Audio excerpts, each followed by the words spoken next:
नमस्कार, स्वागत है आप सबका हमारे चैनल में।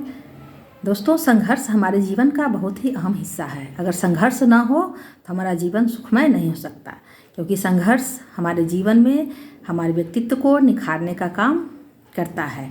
अगर यह संघर्ष सही दिशा में लगे, सही दिशा में अगर हम संघर्ष करें तो वह अति फलदायी होता है। तो आज की मेरी कहानी इसी प्रसंग पर आधारित है। तो आइए चलते हैं कहानी की ओर। एक गुरु ने अपने शिष्य से 40 फीट जमीन कुआं खोदने के लिए कहा। शिष्य ने 40 फीट जमीन जा कर के खोदी, लेकिन पानी नहीं निकला। जब ऐसा हुआ तो उसने जाके अपने गुरुजी से यह बात बताई।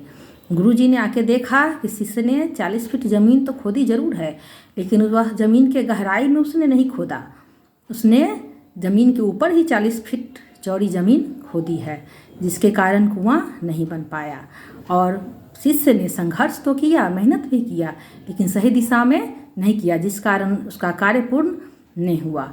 तब गुरुजी ने उसके संघर्ष को एक नई दिशा दी और उन्होंने वहाँ एक नहर बनवा दिया।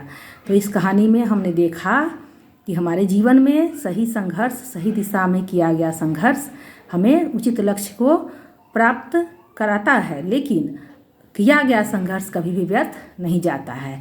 जिस तरह से गुरुजी ने उस संघर्ष को अल्प फलदायी भी बना दिया। तो जब तक हमारा जीवन है तब तक जीवन में संघर्ष है, और जीवन को अच्छी तरह से जीने के लिए हमें संघर्ष करते रहना चाहिए। संघर्ष से कभी घबराना नहीं चाहिए।